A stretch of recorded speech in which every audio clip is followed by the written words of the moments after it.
Joo.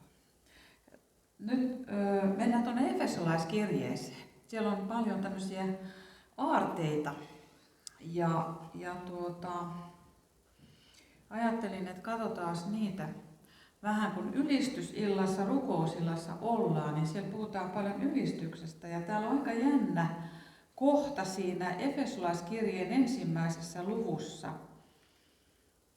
Luetaan vaikka tästä jakeesta 5 eteenpäin, niin Paavali kirjoittaa efesolaisille näin, että rakkaudessaan hän, eli siis Jumala,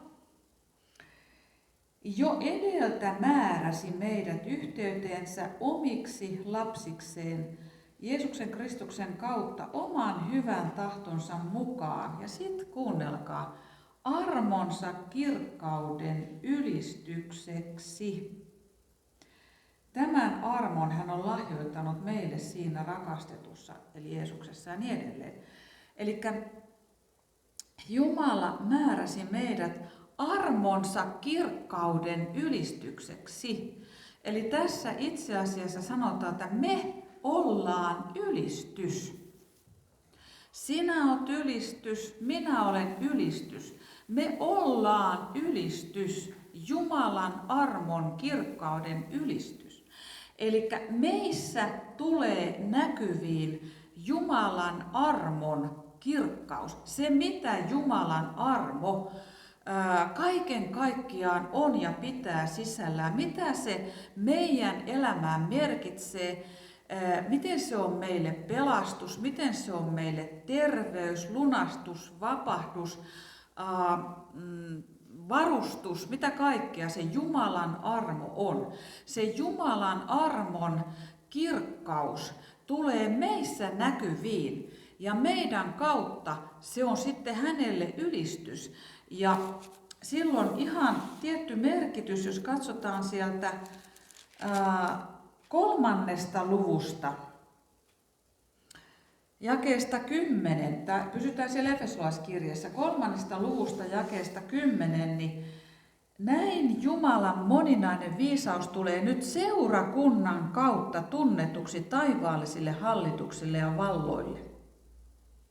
Sen ikuisen suunnitelman mukaisesti, jonka hän oli tehnyt Kristuksessa Jeesuksessa meidän Herrassamme. Eli taivaallisille hallituksille ja valloille. Mitä ne on? Ne on ne hallitukset ja vallat, mitkä on siinä toisessa taivaassa ja 3. taivaassa. Toisessa taivaassa paholainen, saatana ja sen enkelit, eritasoiset enkelit. 3. taivaassa Jumalan enkelijoukot, valtavat enkelijoukot, taivaalliset hallitukset ja vallat, ne ei tiennyt tästä Jumalan armosta yhtään mitään ennen kuin Jumala osoitti sen meille. Ja meidän kautta se tulee näkyville näille hallituksille ja valloille. Ja me ollaan se ylistys. Ja kun me ollaan se ylistys, niin ne taivaan joukot katselee meitä. Mitä meissä tapahtuu? Sen takia on tavattoman tärkeää, että meistä myöskin tulee esille se Jumalan ylistys. Se tulee meidän käyttäytymisessä, meidän elämässä, niin kuin täällä sanotaan täällä ensimmäisen luvun 12 jakeessa, että me, jotka olemme jo ennalta panneet toivomme Kristukseen, eläisimme Jumalan kirkkauden ylistykseksi. Eli kun me ollaan se ylistys, me eläisimme sen mukaan. Ja on myös tärkeää, että me avataan suumme ja puhutaan sitä ylistystä, Jumalan ylistystä, koska meidän äänellä on voima. Meidän äänellä on merkitys. Ääni on tosi merkityksellinen. Me tiedetään se jo siitä, että Jumala loi sanallaan kaiken. Ja kaikki mitä on niin kuin tämä näkyvä, tämä materia ja jos näkymättömätkin, mutta nämä näkyväiset, mitä me nähdään tässä, niin kaikki materia on äänellä luotu, sanalla. Ja kun joskus joku on tutkinut sitä materiaa ja hajottanut sitä pieniksi palasiksi, niin sieltä lopun perin on päädytty ääniaaltoihin. Eli se on ihan totta, mitä sana sanoo, että Jumala sanalla loi kaikkea. Nyt se ääni on niin tärkeä ja se meidän ääni on tärkeä. Mitä me lasketaan tonne ilmapiiriin, mitä me lasketaan tonne avaruuteen, mitä me puhutaan, siellä tarkataan siellä toisessa taivaassa, kolmannessa taivaassa. Mitä meidän suusta tulee, mitä meidän elämä tuo esille. Ja tässä sanotaan, että se on tarkoitettu Jumalan ylistykseksi. Että meistä tulisi esille se Jumalan ylistys, se hyvä suitsutus, se hyvä tuoksu, hyvät sanat, hyvä käyttäytyminen, hyvät asenteet, ajatukset. Ja se vaikuttaa sitten siihen meidän ympäristöön. Ja nyt sitten, miten se on mahdollista meille? Se on mahdollista, kun me katsotaan, että mikä se meidän asema on. Tästä nyt on aikaisemminkin joskus puhuttu, mutta minusta on erittäin hyvä muistuttaa tätä mieliin yhä uudestaan ja uudestaan. Katsotaan se Efesolaiskirjeen 2. luku ja jakeesta 6. Paavali kirjoittaa, että Jumala on herättänyt meidät yhdessä hänen, eli siis Jeesuksen kanssa, ja asettanut yhdessä hänen kanssaan istumaan taivaallisiin Kristuksessa, Jeesuksessa. Kuinka moni on ajatellut sitä, kun lukee tuot sanan kohtaa, että mitä tämä tosissaan tarkoittaa, että meidät on asetettu istumaan taivaallisiin Kristuksessa, Jeesuksessa. Siis se on jo tapahtunut tosiasia. Ei niin, että me jo joskus sitten asetetaan, kun me mennään sinne taivaaseen, vaan nyt se on jo totta. Meidät on Jeesuksen työn tähden asetettu istumaan taivaallisessa Kristuksessa Jeesuksessa. No missä se Kristus Jeesus sitten on siellä taivaallisissa? Niin luku 1 jakeesta 20. Taas puhutaan Jumalan teoista. Tällä voimallaan hän vaikutti Kristuksessa herättäessään hänet kuolleista ja asettaessaan hänet istumaan oikealle puolelleen taivaallisissa. Siis Kristus istuu Jumalan oikealla puolella taivaallisissa, ylemmäksi kaikkea hallitusta. Toisen taivaan hallitusta ja kolmannen taivaan hallitusta.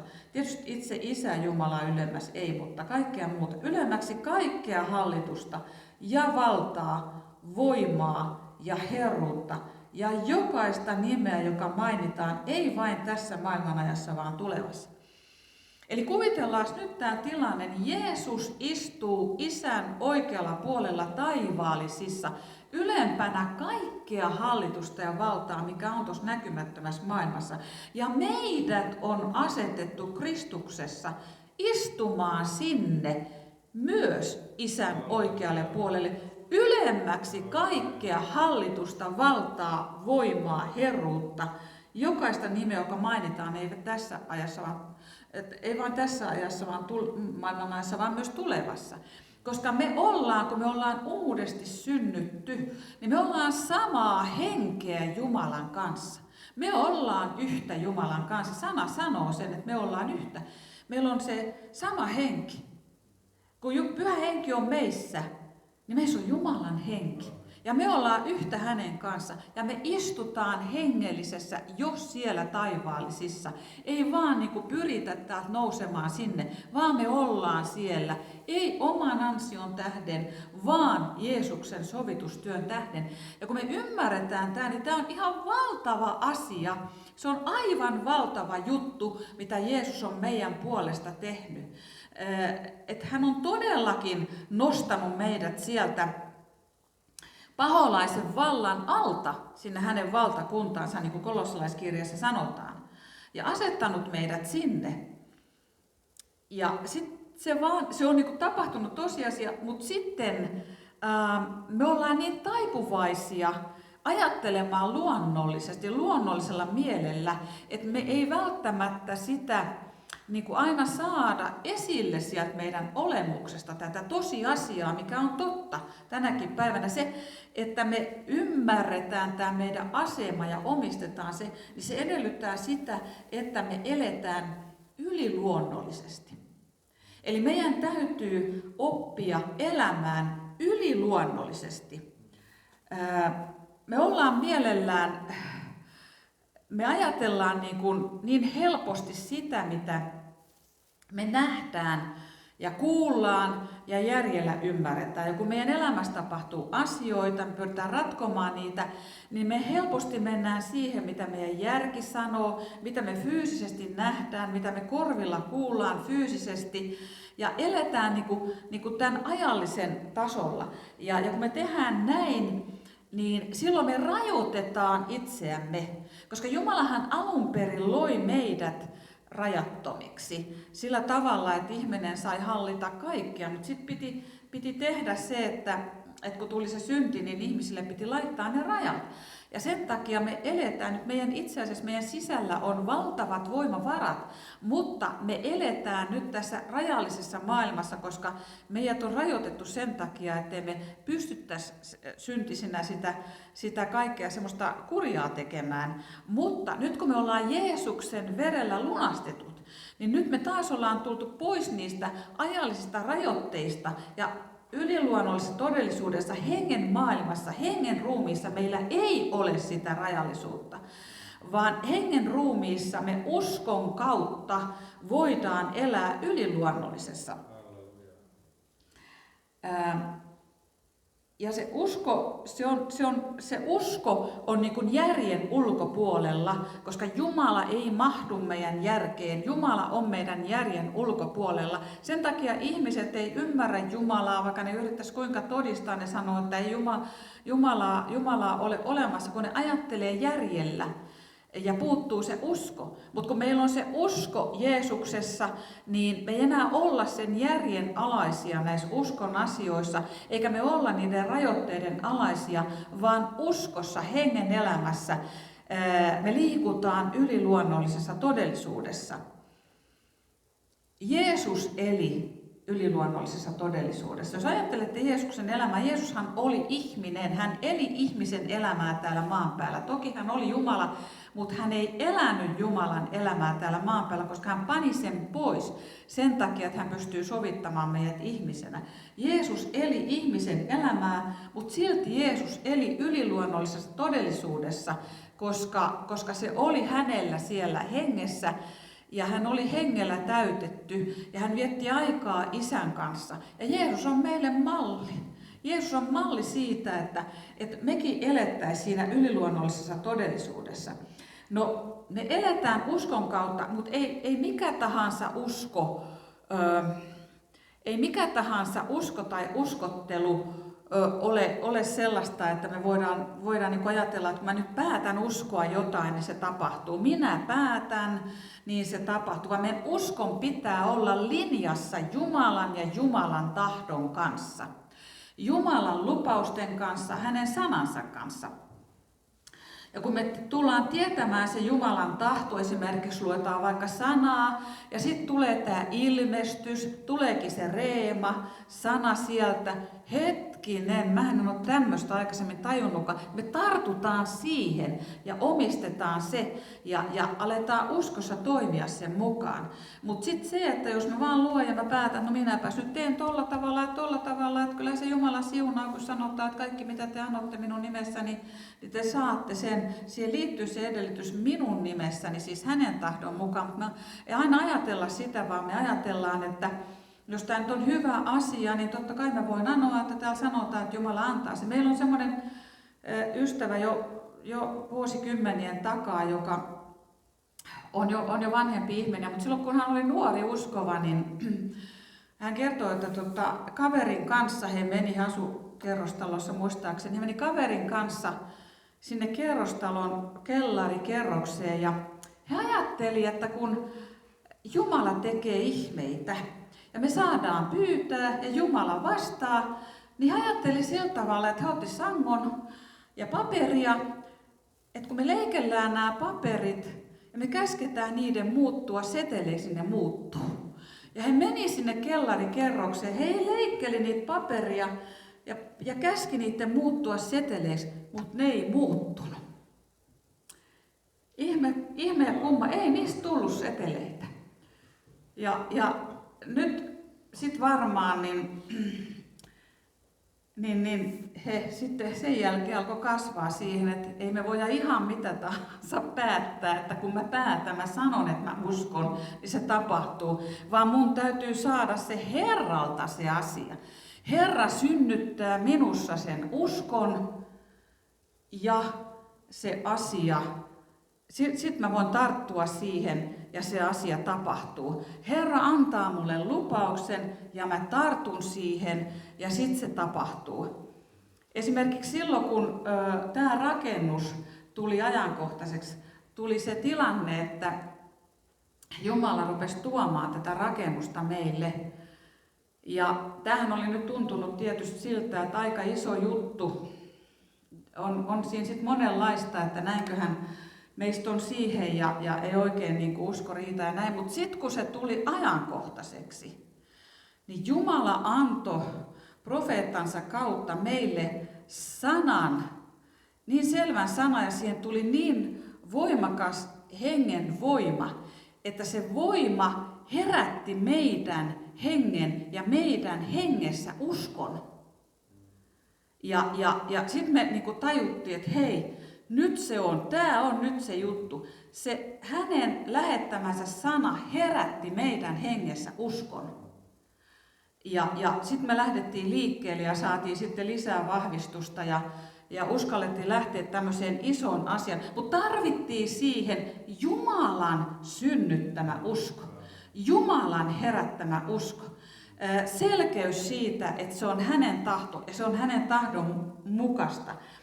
Ja kun me saadaan niin kuin tällä tavalla se usko, Jumalan synnyttämä usko, ja tulee näitä profetian sanaa, sana tulee lihaksi, sana tulee reemana meille, niin silloin meidän on tärkeää tarttua siihen. Ei niin, että no katsotaan nyt sitten tapahtuuko se, vaan sitten meidän täytyy tarttua siihen asiaan ja lähteä sen kanssa eteenpäin. Lähteä rukouksessa eteenpäin, lähteä kyselemään, mitä Herra näyttää seuraavaksi, mikä on se seuraava askel, ketä tähän ehkä tulee mukaan. Eli meillä on myöskin se oma osuus siinä, kun Jumala puhuu meidän hengelle. Meillä on oma osuus siinä, että me lähdetään toteuttamaan sitä. Sillä Jumalan puhe meille, se voi olla kahdenlaista. Se on ehdotonta tai ehdollista. Kaikki se, mikä on sanaan kirjoitettu, se on ehdotonta. Mutta sitten Jumala voi puhua meille asioita meidän henkilökohtaiseen elämään, ja ne on ehdollisia. Hän puhuu meille, mutta sitten me valitaan, lähdetäänkö me toteuttamaan niitä, otetaanko me vastaan, lähdetäänkö me elämään niiden mukaan. Ja jos me ei lähdetä, jos me jätetään ne, niin ne ei välttämättä toteudu. Voihan olla, että Jumala muistuttaa useamman kerran ja näyttää niin selvästi, että me tajutaan, että nyt tarvii mennä.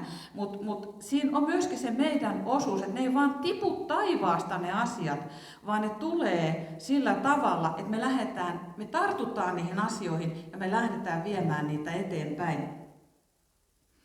No Jeesus tosiaan eli siinä yliluonnollisessa ja hän tarttui näihin Jumalan asioihin. Hän katseli, mitä Isä tekee, ja sitten hän lähti tekemään sen mukaan asioita.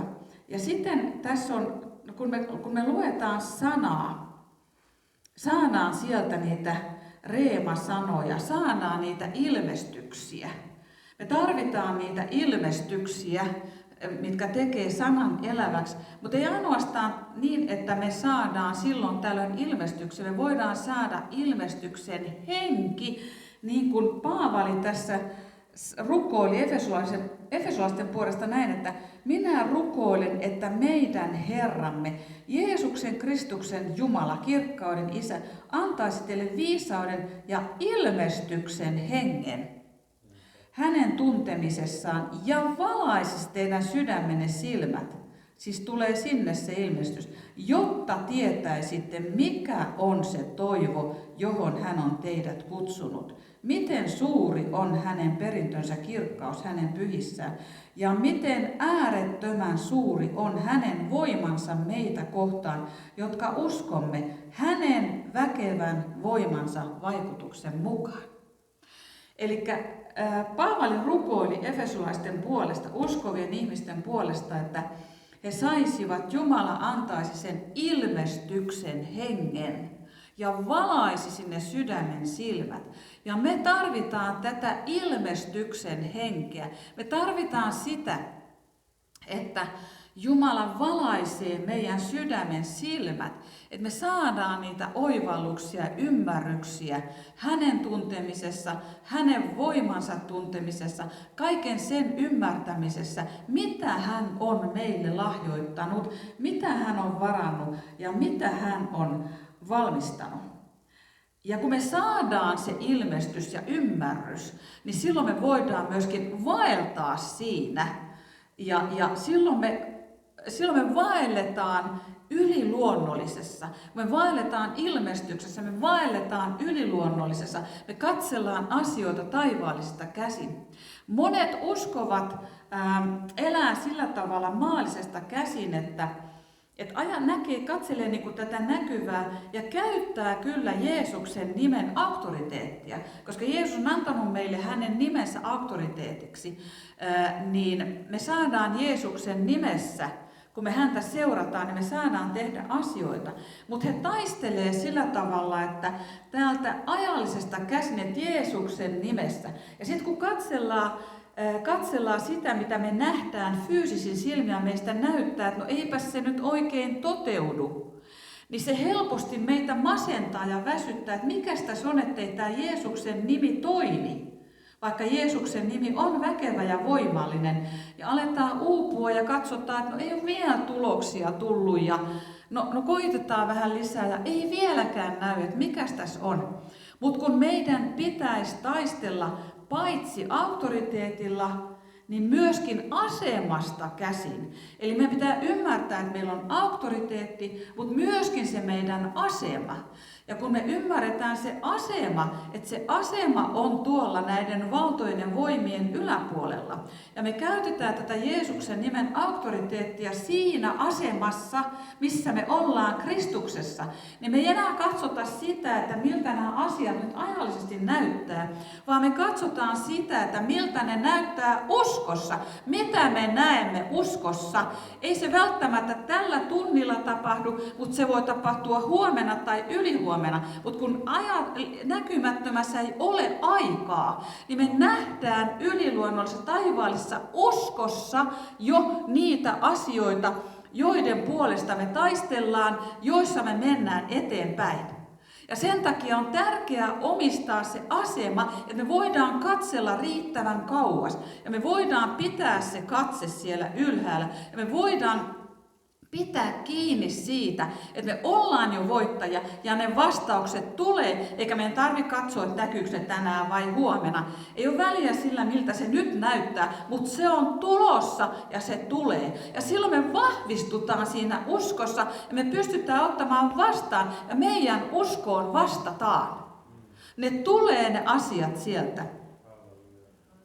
Ja tämä usko on hyvin tärkeää, että me niin kuin eletään siinä uskossa ja siinä taivaallisessa ja siinä yliluonnollisessa, koska se vaikuttaa, se miten me eletään, mitä me puhutaan, se vaikuttaa ilmapiiriin meidän ympärillä. Me ollaan nyt täälläkin ylistämässä, ihan sen takia lähdetty liikkeelle tähän ylistämiseen, että me ollaan muuttamassa ilmapiiriä täällä. Me ollaan muuttamassa ilmapiiriä Jumalalle otolliseksi, hänelle suosioksi. En tiedä, mitä tässäkin rakennuksessa on touhuttu aikanaan, mutta se kaikki joutuu väistymään, se mikä ei kestä Jumalan edessä. Ja Jumalan ilmapiiri, Jumalan läsnäolo täyttää tämän paikan. Ja siinä näkymättömässä maailmassa, niin sieltä toisesta taivaasta katsellaan meitä ja tarkkaillaan meitä koko aika. Ja sieltä nähdään, kuin me käyttäydytään, kuin me puhutaan, kuin me asennoidutaan.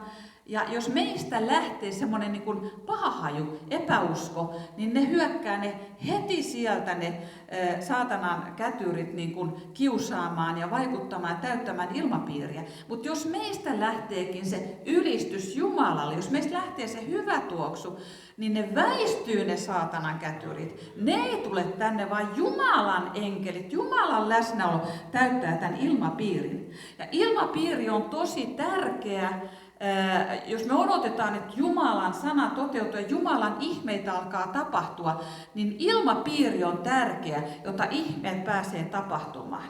Te muistatte, kun Jeesus meni sinne Nasaretiin, ja kun hän oli Nasaretista kotoisin, ja ne ihmiset tunsi Jeesuksen, no sehän on Joosef ja Marian poika, teiltä on sen kummempi kuin mekään täällä. Ne ei uskonut Jeesusta. Niin se on siellä Matteuksen evankeliumin luvussa 13. Ne ei uskonut Jeesusta. Niin Jeesus ei voinut tehdä montaa tunnustekoa, ei montaa voimatekoa, koska ilmapiiri ei ollut valmis vastaanottamaan. Ilmapiiri torjui, ilmapiiri oli epäuskoinen, se ei ollut valmis ottamaan vastaan. Jeesus ei voinut tehdä, vaikka Jeesus oli Jeesus ja hän oli täynnä Pyhän Hengen voimaa. Ja se on sama meidän kohdalla, että meidän täytyy huolehtia siitä, että on uskon ilmapiiri. On ilmapiiri, joka on valmis vastaanottamaan, kun Jumalan läsnäolo on meidän keskellä ja Jumala lähettää niitä ihmeitä, niin jos se ilmapiiri on otollinen, se vastaanottaa ja me napataan ne ihmeet sieltä. Mutta jos se ilmapiiri ei ole valmis, vaan se on täynnä kaikkea uskonnollisuutta, no en tiedä, onko tämä nyt Herrasta, tämä on varmaan vihollisesta. Mitä siellä sanassa sanotaan, mitä toikin nyt oikein itseään vaan tuossa korottaa, kun luulee olevansa joku parantaja tai joku muu. Ei me uskota tähän. Ei näitä tapahdu tänä päivänä enää tämmöisiä juttuja. Ja jos vaikka mennään harhaan, niin eihän silloin Jumala voi tehdä niitä ihmeitä. Eihän voi antaa niitä, jos ihmiset kerran ei ole valmiita vastaanottamaan. Mutta kun uskonnollisuus murtuu ja Jumalan läsnäolo saa täyttää sen ilmapiirin, niin sehän ihan kutsuu niitä ihmeitä. Ilmapiiri ihan kutsuu niitä ihmeitä ja sen takia on tärkeää, että me eletään siinä taivaallisissa, että me luodaan sitä ilmapiiriä. Kun me eletään siinä, niin me vaikutetaan siihen, että se ilmapiiri muuttuu. Eli me jokainen muutetaan sitä ilmapiiriä. Ajatelkaa esimerkiksi sellaista, mekin saatiin tässä nyt kun käytiin siellä Pensakolassa, niin oli aivan valtava ilmapiiri se, missä saatiin olla. Ja täällä Suomessakin, kun me mennään semmoiseen kokoukseen vaikka, missä on niin kuin valtava ylistys ja on hengen voima ja Jumalan läsnäolo ja kaikki katsoo Jumalaan, kukaan ei niin kuin epäile siellä. On valtava voitelu siinä, miten helppo siellä on olla ja miten helppo siellä on vastaanottaa. Jotkut on tehneet jo edeltäkäsin sen työn, että se ilmapiiri on muuttunut, että se ilmapiiri on luotu sinne. Jotkut on tehneet työtä ennen sitä sen eteen, että sellainen ilmapiiri on. Ja se on tosi ihana olla siellä. Ja sitten kun se tilaisuus on ohi, niin jos me ei eletä taivaallisissa, niin sitten tuntuu siltä, että no niin, nyt on se arki ja nyt ei olekaan taas mitään. Mutta jos me eletään taivaallisissa, niin eihän se lopu siihen, kun me lähdetään sieltä kokouksesta, vaan me ollaan täynnä sitä Herran henkeä ja voimaa ja kiitellään Herraa sitten, kun mennään kotiin ja mennään töihin ja eletään siinä ilmapiirissä, koska me eletään siinä taivaallisessa. Se on se meidän paikka, ei me lähetä sieltä pois, vaan me istutaan siellä. Istutaan kuin tatit ja otetaan vastaan kaikkea, mitä Jumala on meille varannut ja laitetaan se eteenpäin, laitetaan se liikkeelle. Mut sitten joskus on semmoista, että meidän täytyy tehdä semmoista pioneerityötä. Ja aina ei ole tämmöistä, meillä ei aina ole näitä valmiita kokouksia, mihin mennä. Niihin on kiva mennä ja helppo mennä, mutta sitten kun niitä ei ole, me joudutaan tekemään työtä sen ilmapiirin valmistamiseksi ja paikkojen valmistamiseksi, että Jumalan läsnäolo saa tulla. Ja se on sitten semmoista pioneerityötä, se tarvii pioneerihenkeä.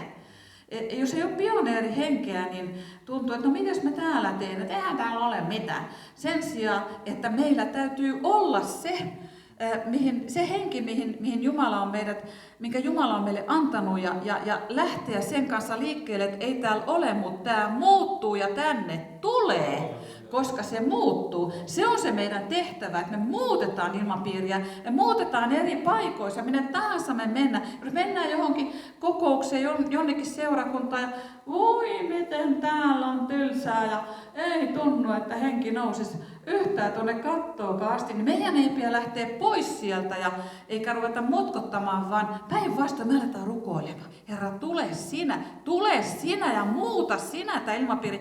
Sen takia Herra on meidät sinne vienyt, että me voidaan olla niitä kanavia ja niitä astioita, joiden kautta se ilmapiiri tulee sinne.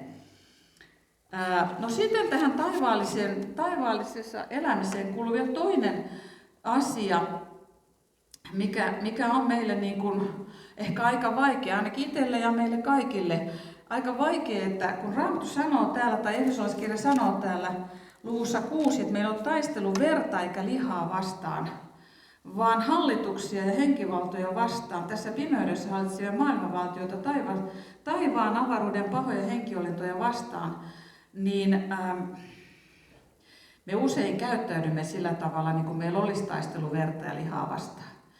Ja kun me luetaan sanomalehteä ja kuunnellaan uutisia ja mitä nuo teki ja mitä noi päätti, niin tulee niin kun taas siinä luonnollisessa elämässä tulee semmoinen, että no voi, että mitä ne nyt oltavaa tekee. Kylläpäs noi on, että ei kyllä yhtään ymmärrä mitään. Tämmöistähän me sitten puhutaan ja tässä maassa on niin huonosti nämä asiat. Ja sitten me unohdetaan se, että meillä ei ole taistelu verta ja lihaa vastaan, että nämä ihmiset toimii näin sen takia, että ne on saatanan sokasemia ihmisiä ja siellä takana on henkivalta, joka vaikuttaa. Ja nyt meidän täytyisi oppia katsomaan siihen, että näiden ihmisten, sokeiden ihmisten toiminnan taustalla on henkivalta, henkivaltoja ja henkiä, ja he on alttiita niiden vaikutukselle, koska heillä ei ole mitään millä vastustaa. He on sokeita, he on kuuroja ja he tekee sitä, mitä nämä henkivallat teettää. Se meidän taistelu on niitä henkivaltoja vastaan. No tottahan meidän on hyvä myöskin tuoda inhimillisesti asioita esiin, kun me nähdään, että jotain vääryyttä tapahtuu, tehdään vääriä ratkaisuja, esitetään vääriä mielipiteitä tuolla lehdissä. Kyllä meidän on hyvä tuoda tietoa ja kirjoittaa sinne ja ottaa yhteyttä, ja jos tulee niin kuin tämmöinen tilanne, ja se on mahdollista. Mutta se, että se meidän asenne saisi muuttua semmoiseksi, mitä se siellä taivaallisessa pitäisi olla. Että me taistellaan niitä henkivaltoja vastaan. Me sidotaan, me murretaan, me nuhdellaan ja me siunataan niitä ihmisiä ja rukoillaan, että Jumala avaa heidän sydämen silmät ymmärtämään ja käsittämään, näkemään ja kuulemaan ja toimimaan hänen tahtonsa mukaisesti. Lähetetään siunauksia eikä kirouksia. Ja puhutaan hyvää ja julistetaan ja sepäs se on, mikä oikein sitä vihollista kiusaakin, kun me ei tehdä sen mielen mukaan, vaan me ylistetään Jumalaa, me kiitetään Jumalaa, koska se ei voi sietää sitä, että me kiitetään ja ylistetään häntä. Mitä enemmän me kiitetään ja ylistetään häntä, sitä enemmän se Jumalan ilmapiiri vahvistuu, sitä enemmän vihollisen ilmapiiri heikkenee ja ajallansa me saadaan nähdä ne voitot. Ne tulee meille ihan konkreettisesti. Jeesuksen nimessä. Aamen.